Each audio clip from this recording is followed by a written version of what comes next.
Hey David, we're live, so we can go ahead and get started reading whenever you're ready. Okay, I have most of my screen is taken up with a big black quadrangle with your name on it, and I'm only in a little box at the top. Is that right? Yeah, you can turn that off if it's bothering you, but yeah, that should be fine. Okay, all right. Well, I should introduce myself because I'm not well known. I used to worry about that, and then it occurred to me that privacy is kind of a good thing. I once bumped into John Updike on Fifth Avenue. I was walking north and he was walking south, and we knew each other. Not intimately, but we'd met. And it occurred to me as we were walking into the Fifth Avenue Library to see the Whitman exhibit that we were being stared at. And suddenly I realized, no, no, no, we're not being stared at. He's being stared at. He's John Updike. And that happens to him on the street and in restaurants and everywhere he goes. And I don't. And that's kind of a privilege. I'm I can merge into crowds and nobody in the crowd will know or care. And that's something that one doesn't want to lose intentionally or even unintentionally. So this benefits, death benefits, is my latest book. I think it's 131 or 131st, really. And it's a book of sonnets. It's 100 sonnets. They don't rhyme, but on the other hand, I find that the form of the sonnet, 14 lines, especially the Italian sonnet, which is 8 lines and 6 lines, is just enough structure for me to be comfortable but not too constrained. Rhyme you have to be very lucky about. In English, very few things rhyme. In Italian, everything does. So here you have 8 lines that says something, and then in 6 lines, it revises it a little, or it contradicts it, or it refines it. You have the feeling, or the reader has the feeling, of having made some progress. And while knowing things is good, discovering things and the feeling of learning or the feeling of understanding is terrific. And that's the kind of reward that you reliably get in sonnets if they are competently made. None of these has a title because that seemed silly uh, to come up with 100 titles. Oh, so they're just numbered. That meant that a table of contents was absurd because poem number 1 is on page 1 and poem number 2 is on page 2 and so on and so on. So I am pretending to write, or do I pretend to pretend, hoping that what I'm doing is real? Pretense can be a career. There is a Count of Paris who plays at being the King of France. When I was young, the pretender styled himself as Henri VII. His son was Jean IV, condemned to this charade, the Orleanist claimant. There were others, the Bourbons and the Bonapartists. Their friends conspired with them as marquises and dukes, and addressed one another with the old grandiose titles they had come to believe in. I am on my own, with no coterie to support me in maintaining my delusions as I assert my claim to be an ex-writer.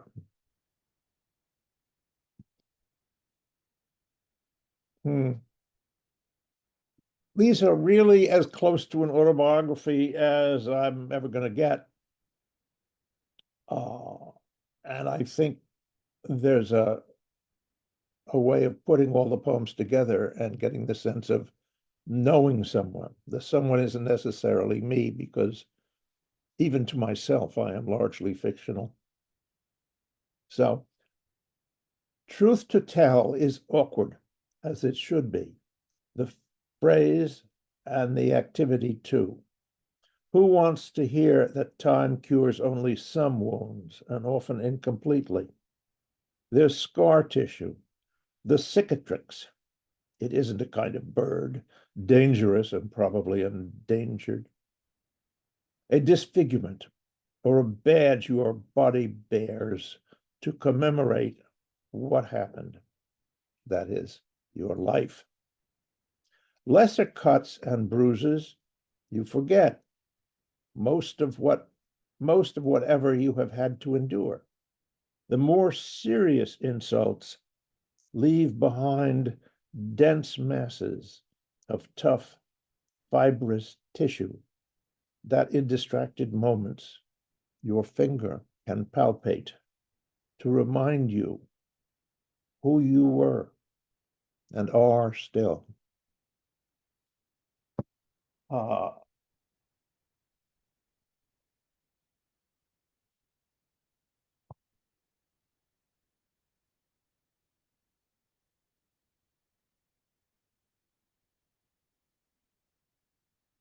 some of them are anecdotal, but they resonate. This one, for instance. On the one hand, the executives running Ford, some of whom had taken English and knew that Mary Ann Moore was somebody important. Not that they'd ever read or understood or enjoyed poems of hers, or for that matter, anyone else. But they were cautious and prudent and believed in market research and asking experts to find something more trustworthy, more real than their own whims. Why not consult the poet herself? So, on the other hand, there's Moore, Mongoose Civique, Turcotingo. Jesus, a joke, no? Which was more insulting? Back in the real world, they settled on Edsel. Awful, but at least everybody agreed.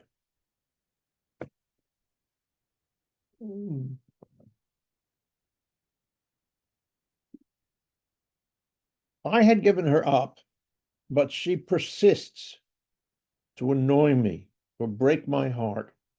Either way, she had me at her merciless hello. What she does is prompt me with ideas that, if I were open for business, would be attractive. What will I do? Quit trying to quit? She'll teach me a thing or two.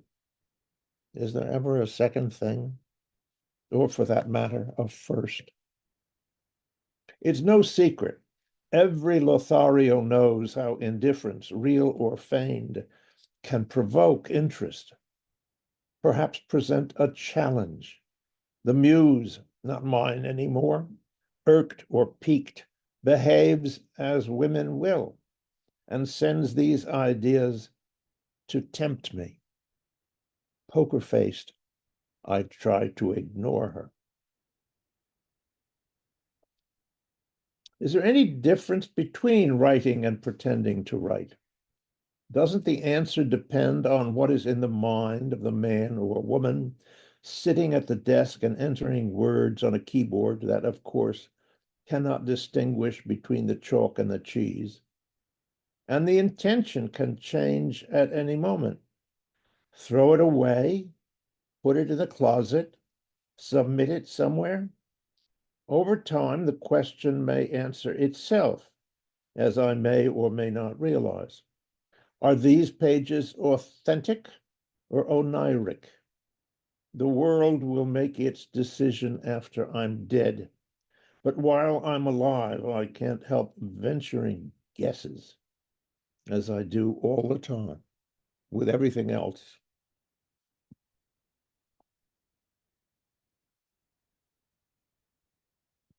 Anna, Dostoevsky's second wife, had to put up with a lot. Writers' wives often do. But in any competition, she'd be a prime contender. Poverty is in itself inconvenient. Worse is when you have been reduced to nothing because your idiot genius husband again lost what little he had and more at the card table. I read that she had to pawn her underwear. For how much? How little? Is there a coin smaller than a kopeck? What pawnbroker would bother except as a kindness to the lady? His novels are depressing, but nothing to this fabulous and melodramatic transaction.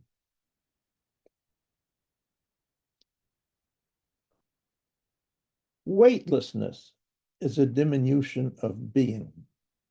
There are a number of saints who could levitate and hover high in the air of church naves, amazing the congregations, who believed and took it as a mark of sinlessness, but rise above the literal and consider that glimpse of innocence in their raised eyes, however brief. Had he felt the burden of human sin lift from his aching shoulders? Could he ascend higher like the angels, even to heaven's gate? But what if he felt a twinge of doubt at 50,000 feet, a hesitation?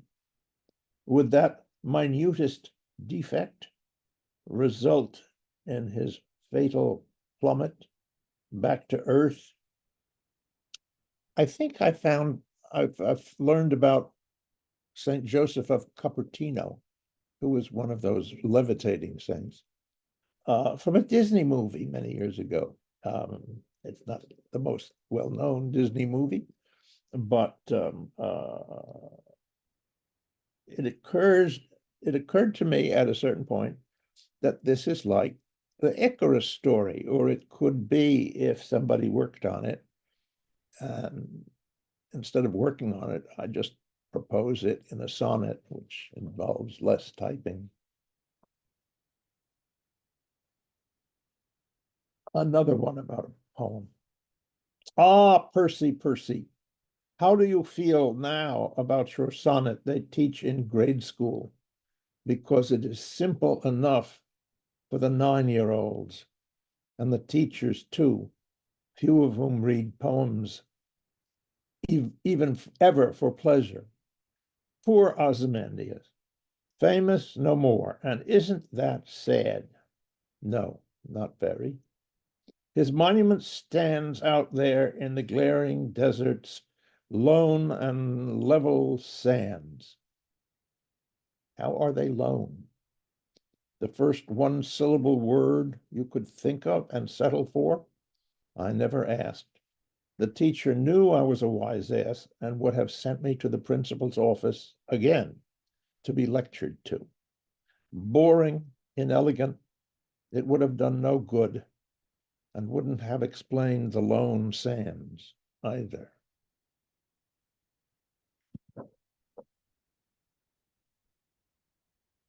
Poems can come from anywhere. This from an old radio commercial. Better coffee a Rockefeller's money can't buy.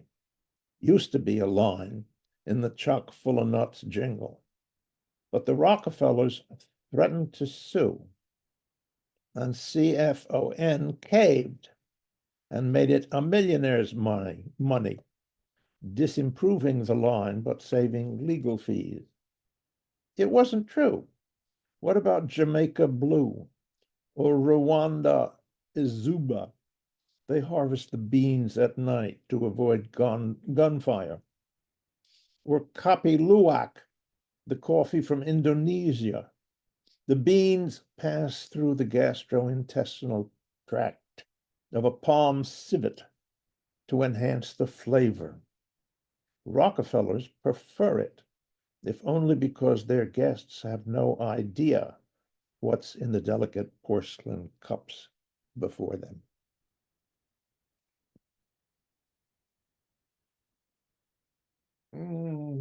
Yes.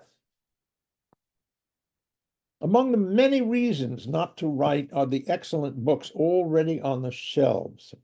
Many the writer has never read or heard of. Even if he lives as long as trees do, he won't have time for them all, to learn from them and delight in their pages. To add to this pile, arrogance, delusion, and vainglory. The keyboard displays its teeth in a steady rictus, not of amusement, but smirking. How can he bear it? What he admits, worse than stupidity, is deplorable taste. Outside my window, a crow thinks it is singing. Does it love the sound of its own voice and those of other crows? Get up from the desk now. Go to the bookcase.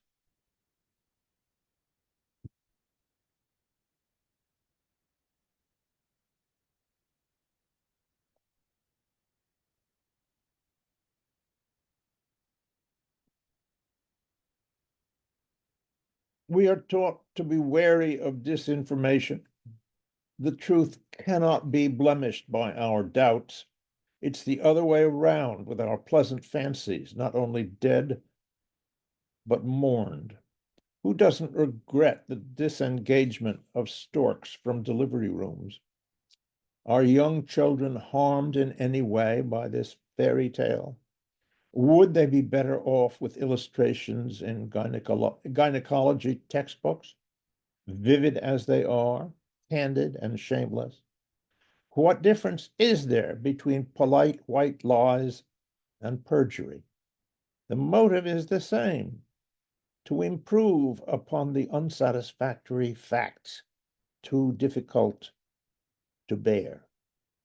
Or say rather, to imagine what would fix the broken world. Uh,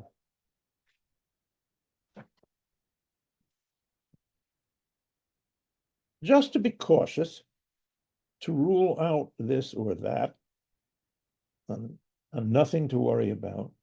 That's what the doctors say, but the test is important enough to take. The odds may be in my favor, but gamblers know that even the most impressive run of luck comes to an end. I will walk sooner or later into the building, but not out. Worry? My prefrontal lobe works. Of course I worry. But all this brooding about suicide, does it make sense? Is it mere flapdoodle? Not necessarily. Ask me this afternoon when I get back. I may have changed by then. And the answer also. Living is easy enough, but thinking about it honestly can be hard.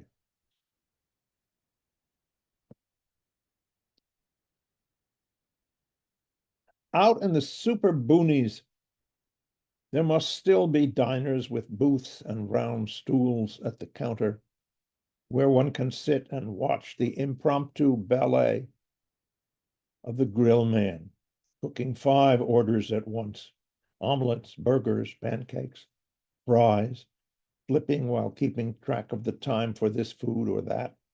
In their code, hardly in use anymore.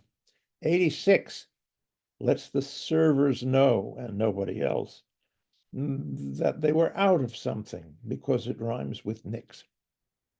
The number has a baleful resonance for those old enough to have heard it called aloud. But what am I out of? A great many things. but most important, time. There is not much left. I am 86. That was true a while ago. The bottle washes up on the sandy beach of a castaway's island. Inside, there is a note he extracts and opens to read. Nothing is there. Were there words that faded? Can that happen? Could it be a prankster sending out dozens of bottles with pieces of blank paper? Or is there more to it? Does it demand from each of us that he must write his own message, confession, prayer? Is it a challenge to improve upon the silence or accept the one that will sooner or later come? Every morning, these questions pose themselves so that I don't go down to the beach anymore. But it follows me, and the sand is everywhere.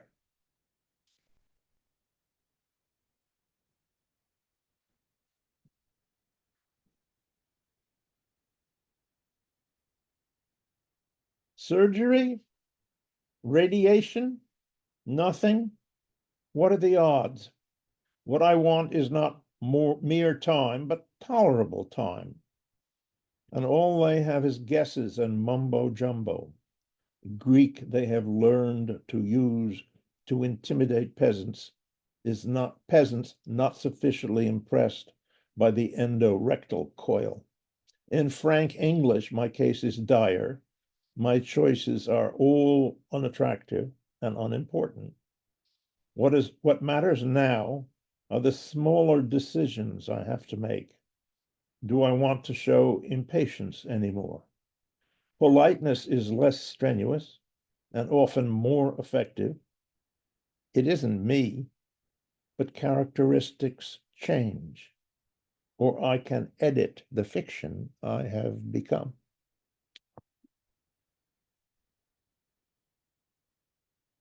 In the social contract, there ain't no sanity clause.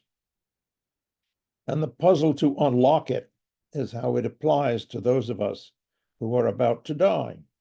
The morituri, immune for a time to the harsh penalties of the law. Why don't we use this freedom to do some good in the world? Kill this villain or that, or the merely annoying, like those on the Mikado's little list. The answer is that we don't care anymore, or not enough to bestir ourselves. Our ambits shrink by the week. We no longer right wrongs or even write about them. Our thinking turns objective, and we live as objects do, calm and indifferent to what no longer concerns us.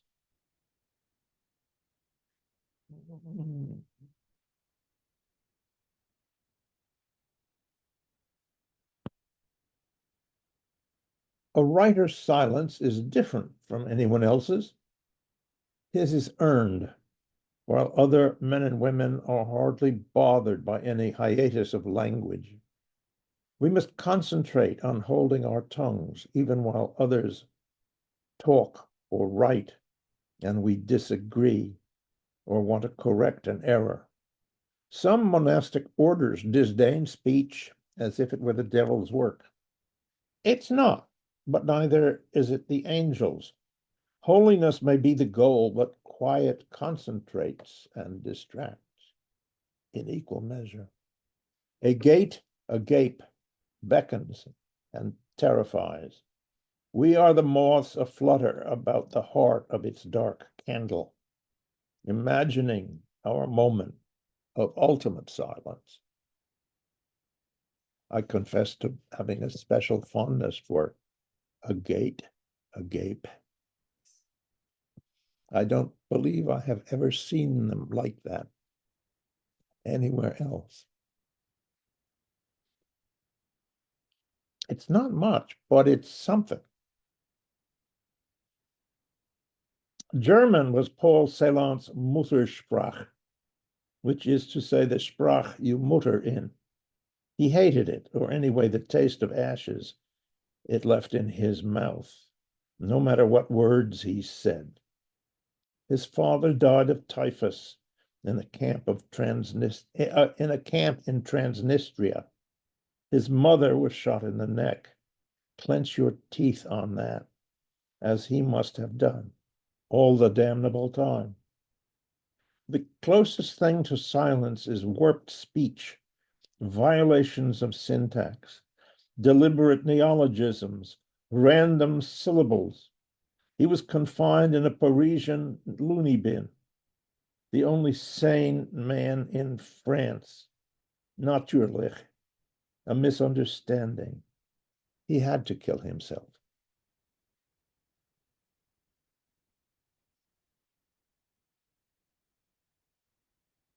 An audience, an interview with a pope or a king or your readers. The word changes, although the spelling remains the same.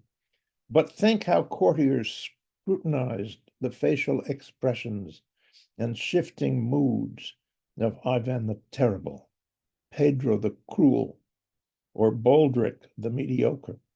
Read them aright, and one prospered in wealth or rank, could sit in the presence or enter the privy chamber. Our audiences, too, have high stakes power. Volatile beings, we have to please them. But how? We hazard expensive guesses. Are they crazy? We study to be like them. The alternative is going back home, which means giving up on the daydream we had of someday fixing the roof.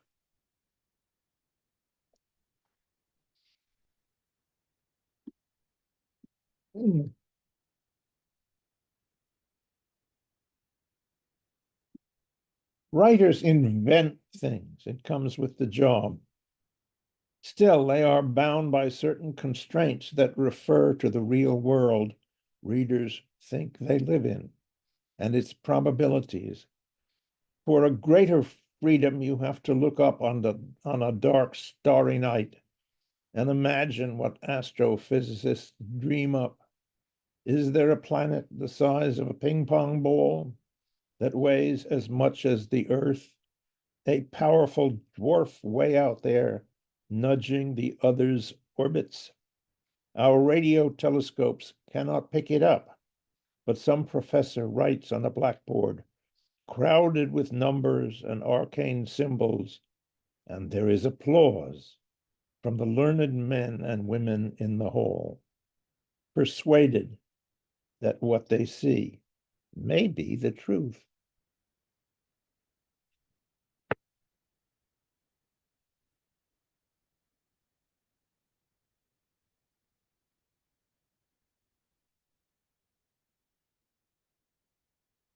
The day always began with yesterday's work that I'd go over, scanning for any typos or infelicities I hadn't noticed, but now glare. Here and there, I'd change a word or recast a sentence to make it less ungainly, although each correction hurt, indicting me for lapses of attention, or, what is worse, general ineptness. The idea was to ease into the day, but where is that assurance I need now? I go ahead despite myself. It is all in spite and chastened. Rilke said that you must change your life, but can you change it back? Or if you cannot change it, should you end it?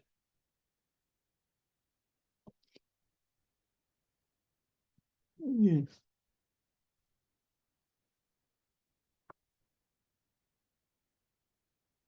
You're reading along and you come across a word you've never seen before or have forgotten. The context doesn't help.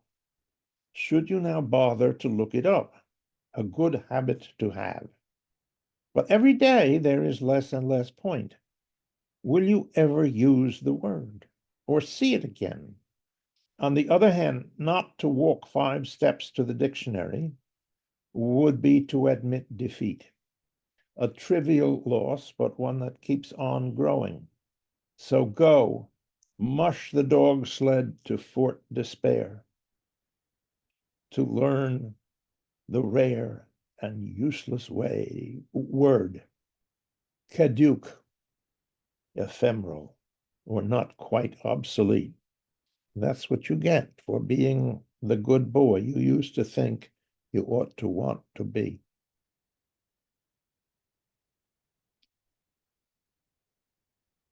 Concentrate on your breathing.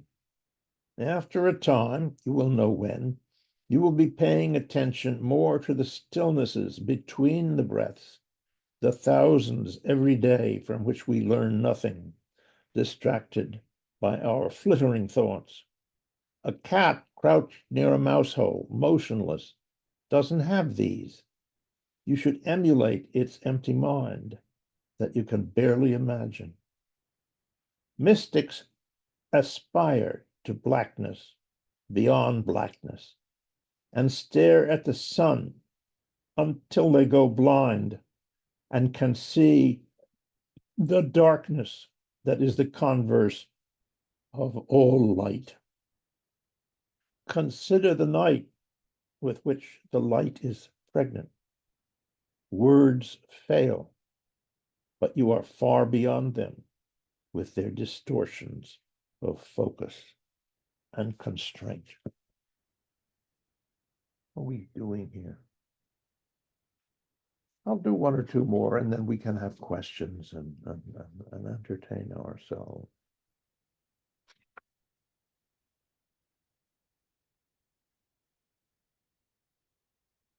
Writers kill themselves, not all, but enough. Virginia Woolf and Hemingway and Mishima, Stefan Zweig, Kawabata, Hart Crane, Mayakovsky, Ceylon, Schnitzler, Pavese, Sylvia Plath, Anne Sexton, Primo Levi, and Aposiopesis, a breaking off. Literature is supposed to explain life's incoherence, but it doesn't, does it?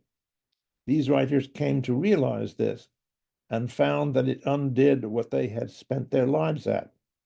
What other way could they imagine to frame an answer to the rude and impossible question? Defy it? Try to evade it? It won't go away.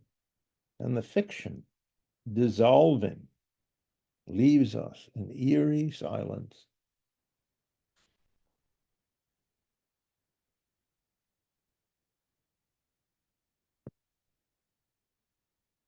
To stop writing is perilous. Late mornings are the worst time. You can't just scribble letters to friends, most are dead. And it's hard to pretend to literature. Just type. The quick brown fox waits to raid your mental chicken coop. I should be better equipped after all these years of pretending an audience, however small, readers who were, in both senses, curious. It builds. One morning's schmerz expands to include all those other mornings, days and years of a solipsism that has been lately rent to allow me glimpses through its veil, hints of what we call the real world.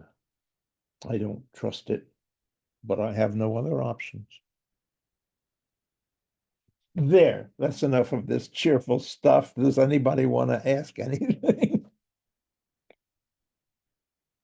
Thank you. Our first question from the audience comes from Earl. Question is, how did you decide on the title for this book? Well, my previous book was called Opus Posthumus, which was a kind of silly joke because I wasn't dead. I'm still not dead. And I thought that that was something to play off of. And death benefits is grammatically uh, unclear. Is benefits a noun or a verb? And as it vibrates back and forth between the two possibilities, it it catches the attention. And I thought, well, that's all right. Death is, somebody once said, maybe Yeats, that the death and love and death are the business of poets. At my age, death is closer than love and more interesting and less well explored. So a lot of these sonnets consider it, not head on or face to face, but sideways with glances. Um, the most you can manage comfortably. And death benefits is it's a beautiful dust jacket.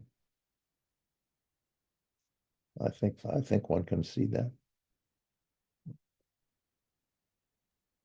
Thank you. Another question from Earl is about your reading voice. Earl said that your voice is wonderful and is wondering about um, if you've done audio books in the past, or if you would want to do that in the future, or your relationship with putting out audio of your readings. I'm flattered and surprised because I thought I was kind of raspy this morning. And I was carefully trying not to let that show too much. I've never done an audio book. I think an audio book would be interesting to do. I think LSU is considering a possibility of my doing an audio recital of poems from the New Pleiad, which is the New Pleiad is 7 poets who with whom I have been friendly for most of my life. And I could read, I am the last survivor of that group, which is not a position I ever particularly wanted. I mean, you lose all your friends and you're the last one left. Why is that good? So, um, at least one of the 7 is alive, and I could read uh, a poem or 2 or 3 from each of the 7 of us. And that would be a kind of historical memento of us. What do you call it? A survivor. One of the last creatures of a race or a breed or an animal. And here's when it's still there. And for peculiar reasons, we tend to be affectionate toward these survivors who are not quite all dead yet. And we could take advantage of that.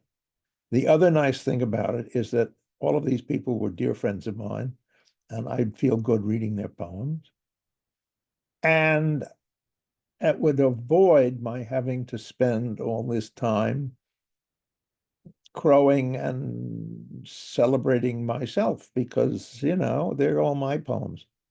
Only occasionally do I read a poem that I've written and think, good grief, that's splendid. I wish I'd written that. And then I realized I did. Oh, well, So to avoid that kind of awkwardness, if I read poems from the other six, then I am in good shape. Alphabetically, my name comes last, which is convenient because I can go through the table of contents in alphabetical order, and that's the order they are, I believe, in the book. Thank you. Well, Our next question is what advice would you have for young writers? what advice would I have for young writers? There is a single sentence that Brendan Gill gave, advice that Brendan Gill gave us when I was an undergraduate at Yale, thinking about being a writer. And he said, first, sponge off your parents as long as possible, and then marry money. This is not a generally remunerative business. And for every writer who makes even a modest living, there are hundreds who are making nothing whatever and have to have other jobs, more frequently than not teaching. But John Ciardi, I think, dabbled in New Jersey real estate and made quite a bit of money at it too. And to have this as a main source of income is cuckoo. I mean, your parents will disapprove. And that's the reason that they will worry, even whether they realize it or not, is you want to be a poet? Come on, you're kidding. Well, some of us are dumb enough to persist in this, and you will find, if you're a young writer, that if you can get rid of the idea of writing, that's good. That's a plus. But if you are condemned to it for whatever reason, then you have to learn to live with it. And those are the people who are likely to be writers. Will that do?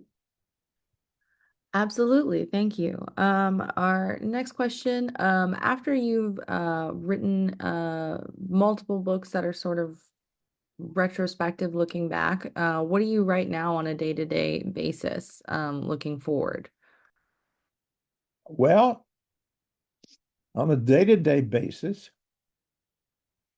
I'm probably best known as a translator because even though nobody's heard of me, everybody's heard of Virgil or Dante or people like that. And I am perfectly happy to ride piggyback on them because they were big guys. And if I get up on their shoulders, I'm quite lofty. And I have discovered a writer, Greek writer,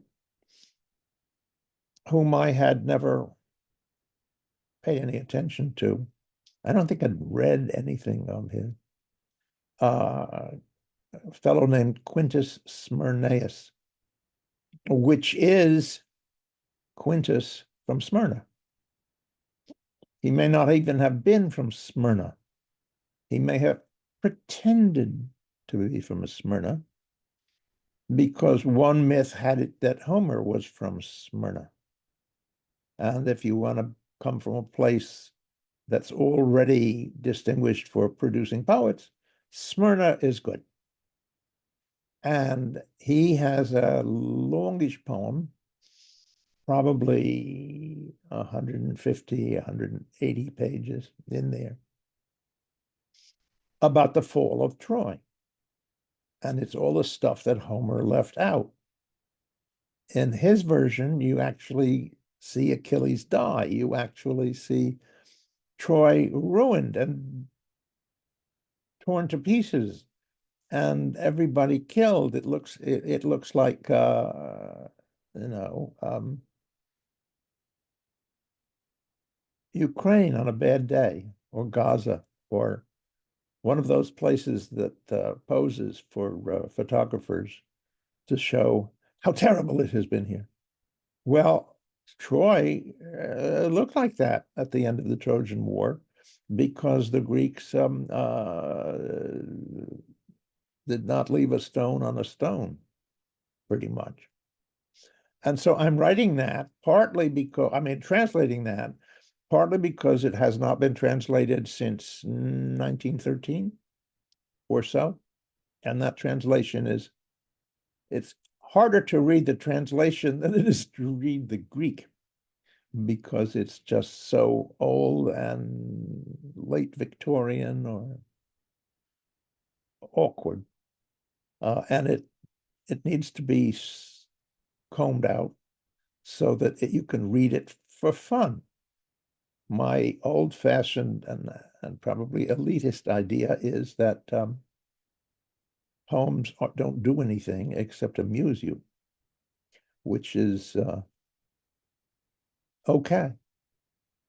A poem, as soon as it becomes useful, tends to lapse into propaganda or religion. And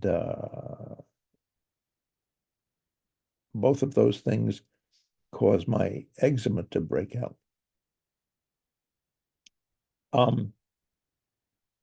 So I imagine this will be a fun thing.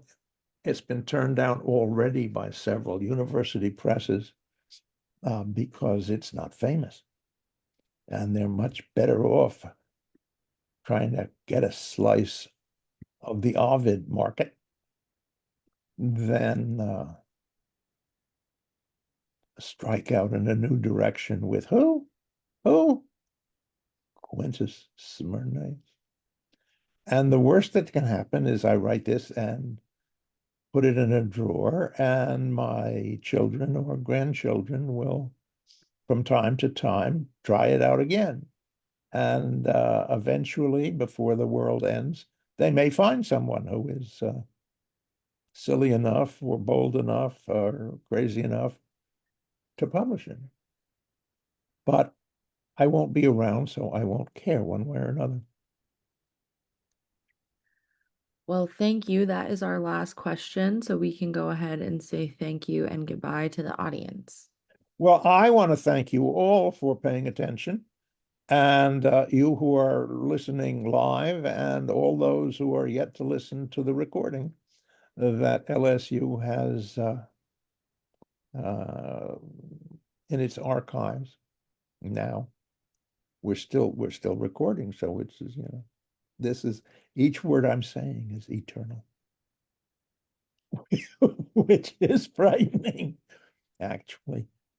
So thank you all, and thank you particularly Sonny Rosen for organizing this. And there are few poets and poetry lovers in the world, but just enough maybe to make it fun to do. And here is to fun. Skål.